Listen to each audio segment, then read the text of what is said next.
토마토 전략실 오늘 아침 세 가지 핵심 이슈와 롱앤숏 전략을 챙겨봅니다. 이동근 전문가입니다. 안녕하세요. 예, 반갑습니다. 네, 이동근 전문가 오늘 아침 세 가지 이슈를 꼽았습니다. 보시죠.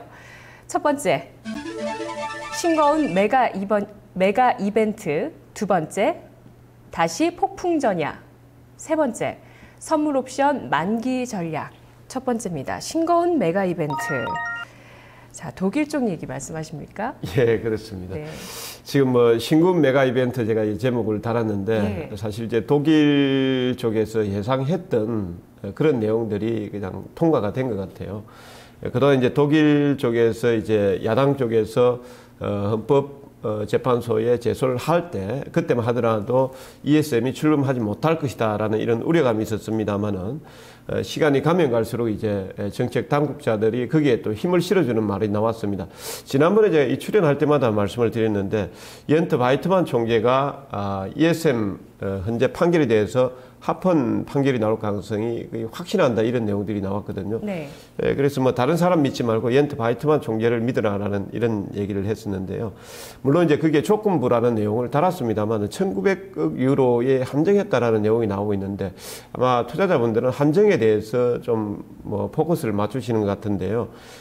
그 내용은 이렇습니다. 지금 7천억 유로에서 독일이 분담할 수 있는 분담금이 ESM에서 27.1%입니다. 그래서 27%를 감안하면은 1,900억 유로 정도가 되는 것입니다. 그래서 이 부분은 이제 뭐 한정으로 달았습니다만은 어차피 애초에 예정했던 수준 정도다 이렇게 보시면 되겠고 네. 상하원의 동의를 구해야 된다라는 내용들도 이미 ESM 설립할 때부터 독일 상원 하원에서 6월 29일 날 동의를 받으면서 이게 나온 내용들이거든요. 그래서 뭐 추가로 받는 부분에 대해서는 아마 그 부분도 역시 이제 뭐 이미 예상했던 부분들이다 이렇게 보고 있고 일단 총 출자 금액 7천억 유로 그다음에 5천억 유로 정도의 이제 그 가용 자금을 이렇게 출발을 합니다만은 이 부분이 출발함으로 인해서 지금 EFSF의 자금이 1,400억 유로 정도밖에 남아 있지 않는데 그 중에 이제 그것도 1,000억 유로 정도 올해 또 스페인 줘버리고 나면 400억 유로밖에 안 남거든요. 그래서 상당히 이제 좀 그 자금 운용 부분에 있어서 리스크가 있던 부분이었었는데 이런 부분이 이번에 이제 합헌 판결을 받음으로 인해서 좀 순조롭게 갈 것 같다라는 내용들하고 그다음에 이제 애플 아이폰이 발표가 되었습니다만 사실 이제 아이폰은 약간 화면 크기를 늘린 것하고 그 외에 몇 가지 기능이 추가가 되었습니다만은 별다른 핵실은 없는 것 같습니다. 그래서 국내 기업들에 대해서 삼성전자가 특히 뭐 크게 영향을 받을 일은 없을 것 같다 이렇게 보입니다. 네, 독일 아이폰 모두 싱거웠다라는 말씀이신데요. 뭐 독일이 이번 결정이 되게 되면서 ESM 출범이 가능하게 됐는데 말씀하셨던 그 규모 7천억 원, 7천억 유로죠. 네, 이게 뭐 전반적으로 스페인이나 모든 문제 국가를 해결하기에는 부족한 금액이다. 라는 또 한계에 대한 좀 비판도 있고 그래도 항구적이라는 데에 대해서는 또 긍정적이라는 평가도 있고요. 그렇죠. 이제 7천억 유로를 가지고 나중에 또 어떤 또 레버리지를 높이는 내용들이 또 나올지 모르겠습니다. 높이면서 이제 아마 스페인하고 뭐 이태리 문제라든지 또 불거지게 된다라면은 또 레버리지를 높이면서 그 부분을 해소해 나가지 않을까 이렇게 보고 일단 출발이 저는 중요하다 이렇게 보고 있습니다. 네, 싱거웠지만 그래도 시장의 반응은 괜찮았던 것 같습니다. 뭐 양적 완화에 대한 기대감도 유지됐지만 상승폭을 봤을 때 독일이 가장 컸다는 걸 그렇게 좀 해석할 수 있지 않을까요? 예, 그렇습니다. 부정적으로 봤다라면은 아마 재료 소멸에서 빠졌을 겁니다만은. 그래도 긍정적으로 이렇게 봤다라는 대체적으로 이제 정치가 소폭 반등에 성공을 했습니다만은 재료는 긍정적이었다.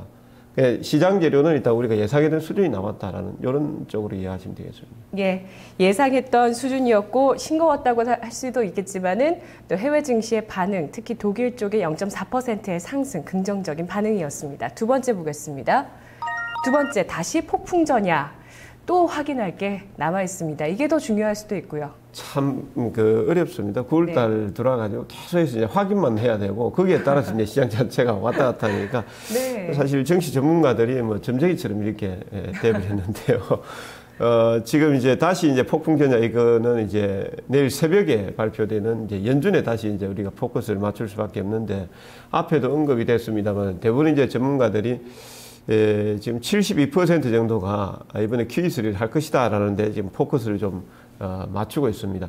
지난번에 제가 출연을 해서 9월 7일 날 발표되는 실업률하고 고용지표를 보시라고 이렇게 언급을 했습니다. 그 당시에 이제 전 연준 위원 중에 한 분이 벤 버냉키 의장은 데이터맨이다. 그러니까 데이터가 안 좋게 나오면은 뭐 여러 가지 여건 따지지 않고 할 건 하고 안 할 건 안 한다.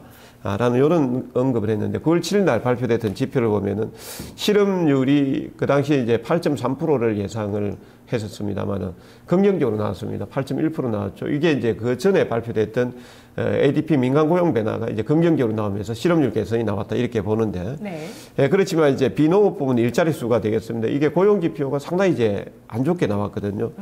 12만 3천 건 정도에서 지금 나온 게 9만 6천 건으로 큰 폭으로 지금 감소가 됐습니다. 예. 그래서 아마 그 시장 전문가들이 72% 정도가 이번에 QE3를 할 것이다라는 내용에 대해서 포커스를 맞추는 게 이게 고용 지표가 안 좋게 나와서 하는 게 아닌가.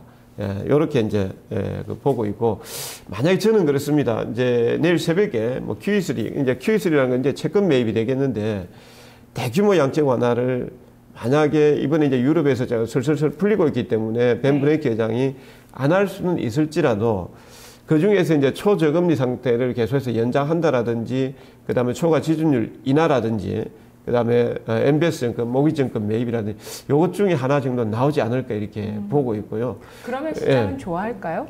시장은 일단 저 생각은 그렇습니다. 이게 72% 정도 전문가들 생각도 그러는데 72% 정도를 할 것이다라고 하면서 뒤끝은 안 좋거든요. 예. 왜 그러냐면은 이번에 하면은 안 좋다. 다음에 또 다시 뭐 재정 절벽이라든지 이런 문제들이 그렇죠. 남아 있는데 네. 그게 좀 써야 되지 않겠냐. 제 생각도 같은 생각입니다. 근데 이거는 욕심이죠. QE를 안 하면서도 증시가 안 빠지게끔 바라거든요. 그것만 안 빠지면은 나중에 또 기대감이 있으니까 그걸 보고 간다 이렇게 하지만은 지금은 그럴 단계는 아닌 것 같습니다. 왜 그러냐면은 주식시장 자체가 단기적으로 좀 많이 오른 상태이기 때문에 만약에 QE3를 이번에 하지 않는다라면 하루 이틀 정도는 좀 충격이 나올 수 있기 때문에 일단은 은발의 오줌식이 되겠습니다만 지금은 좀 해줘야 되지 않을까 이렇게 보고 있습니다. 예, 다우나 독일이 거의 뭐 다우는 5년여 만에 최고고요. 또 독일 쪽에서도 지금 고점 부근이죠. 그렇습니다. 예, 그렇습니다. 자, 다시 폭풍 전야 QE3 여부를 확인해야 됩니다. 세 번째입니다. 선물 옵션 만기 전략. 오늘 국내 이벤트 중에서는 금통위 말고 또 옵션 만기, 쿼드러플 위칭데이 이걸 더 중요하게 보시네요. 예, 지금 이제 금리 지금 인하를 할지 안 할지 그것도 이제 중요한 이슈가 되겠습니다. 아마 뭐 전 세계 글로벌 시장 자체가 양적 완화를 하고 있고 우리도 이제 경기 부양책을 쓰고 주택 쪽에서 어떤 부양책을 쓰고 하니까 금리도 조금 손대지 않을까 이렇게 예상을 하거든요. 그게 뭐 인하 쪽에 이제 기울지 않을까 이렇게 저는 보고 있고. 거기에 더불어서 이제 이번에 이제 선물 옵션 만기가 있습니다. 만기인데 역대 이제 지난 7월 27일 이후부터 해서 프로그램 매수가 대단히 많이 들어오면서 매수 차익 잔고가 지금 전일 기준에서 10조 3천억 수준 정도까지 올라와 있습니다. 그래서 이 부분이 어떻게 될지. 그 다음에 이제 프로그램 쪽에서 차익 거래 쪽에서 들어온 게 4조 1천억 정도 이렇게 들어와 있습니다. 그래서 이 4조 1천억 정도가 청산이 될지 안 그러면은 12월무로 넘어가는 롤오버가 나올지 여기에 대해서 상당히 이제 좀 우리가 좀 초점을 좀 맞춰야 되는데 네. 외국인들이 현재 누적 기준에서 16,000계약 정도 선물 매도가 있는데 요게 향방이 좀 가를 것이다 이렇게 봅니다.